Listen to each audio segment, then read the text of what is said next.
आज मैं फिर से आप लोग को अकाउंटिंग फॉर पार्टनरशिप फर्म्स के बारे में बताने वाली हूँ। आज जो मेरा टॉपिक है उसमें बहुत सारे स्टूडेंट्स कंफ्यूज हो जाते हैं, तो उनको समझ नहीं आता कि दोनों के बीच का डिफरेंस क्या है। तो इसीलिए वो एक ही फॉर्मूला को यूज़ करके उसको सॉल्व कर देते हैं, लेकिन उसमें दो अलग अलग चीज़ें होती हैं जो आपको बहुत ज़्यादा ध्यान से देखनी चाहिए। आज का मेरा टॉपिक है कमीशन ऑन नेट प्रॉफिट। जब भी क्वेश्चन में दिया रहता है वेदर इट्स मैनेजर्स कमीशन और पार्टनर्स कमीशन, कुछ भी दिया हुआ है नेट प्रॉफिट पे निकालने, तो उसमें जो ध्यान देने वाली चीज़ है वो ये है कि वो बिफोर चार्जिंग है या आफ्टर चार्जिंग है। क्वेश्चन में लिखा रहता है commission of managers commission before charging such commission, या फिर मैनेजर्स कमीशन और नेट प्रॉफिट आफ्टर चार्जिंग सच कमीशन। जब भी क्वेश्चन में लिखा रहेगा बिफोर चार्जिंग सच कमीशन, उस केस में हम लोग क्या करेंगे, net profit into rate. Simple. तो नेट प्रॉफिट इनटू रेट, जैसा कि आप लोग देख सकते हैं, सपोज आपका नेट प्रॉफिट है 2,20,000, रेट इज 10%। तो अगर हम लोग इसको कैंसिल करेंगे तो हम लोग का जो अमाउंट आएगा यानी कि मैनेजर का कमीशन आएगा that will B 22,000। But in case of after charging such commission, जो भी रेट होगा वो डिनोमिनेटर में 100 के साथ ऐड हो जाएगा।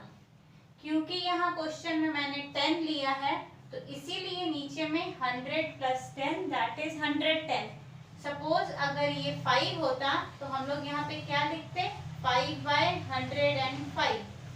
2 होता तो 2/102। तो उस तरह से हम लोग उसको लिखते।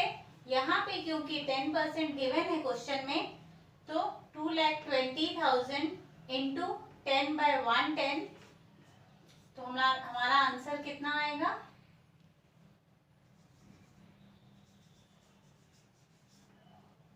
20,000।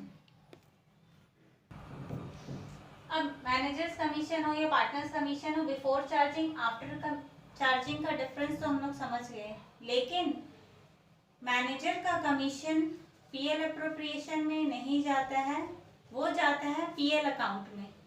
बट पार्टनर्स का कमीशन कहाँ जाता है, पीएल अप्रोप्रिएशन में। मैं फिर से इसको रिपीट कर रही हूँ, कभी भी मैनेजर का commission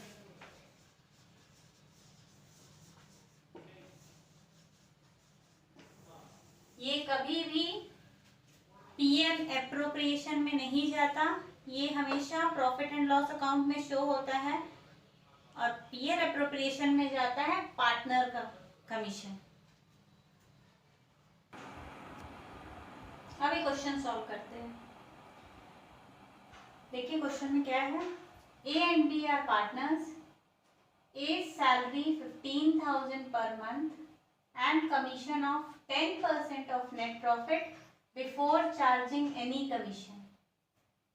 B's commission 10% of net profit after charging his commission.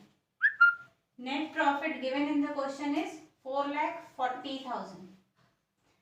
तो अब हम लोग को बनाना है PL appropriation account. PL appropriation account तो अब क्वेश्चन में बनाना है PL appropriation account.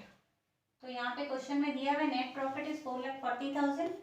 So by PL account जो कि हमारा नेट प्रॉफिट है वो है 4,40,000। ए का सैलरी दिया हुआ है क्वेश्चन में 15,000 पर month. Per month means 1 month का उसका 15,000 है, तो 15,000 into 12 that will be 1,80,000। So to A salary 1,80,000। Next जो दिया है commission of 10% of net profit before charging any commission. अभी मैंने आप लोगों को बताया बिफोर चार्जिंग एनी कमीशन में हम लोग सिंपली जो भी नेट प्रॉफिट होता है उससे उस रेट को मल्टीप्लाई करके कमीशन फाइंड आउट कर लेते हैं। तो 4,40,000 इंटू 10% दैट इज 44,000, ये हो गया ए का कमीशन। अब क्वेश्चन में बी का सैलरी तो गिवन नहीं है, तो इसीलिए उसको कोई सैलरी देने की जरूरत नहीं है। बी का कमीशन है 10% of net profit after charging his commission. यहाँ क्वेश्चन में लिखा हुआ है after charging, it means R by 100 plus R, इसीलिए 4,40,000 into 10 by 100 plus 10 that is 110। That means कि ये हमारा कमीशन बी का कितना आएगा 40,000। मैं फिर से इसको बता रही हूँ, बी का कमीशन क्वेश्चन में गिवन है after charging is commission, after जब भी होता है तो आर बाय 100 प्लस आर, तो इसीलिए 44,000 इंटू 10 बाय 110 तो वो हमारा आएगा 40,000। फिर 4,40,000 में से ये सारे को माइनस करेंगे तो हमारा निकलेगा 1,76,000। जो बैलेंसिंग फिगर आएगा दैट विल बी 1,76,000। अब क्वेश्चन में आप लोग देख सकते हैं कुछ भी प्रॉफिट शेयरिंग रेशियो नहीं गिवन है, तो इन केस क्वेश्चन में अगर प्रॉफिट शेयरिंग रेशियो नहीं दिया रहता है तो हम लोग हमेशा प्रॉफिट को इक्वल रेशियो में डिस्ट्रीब्यूट करते हैं, दैट इज 1:1।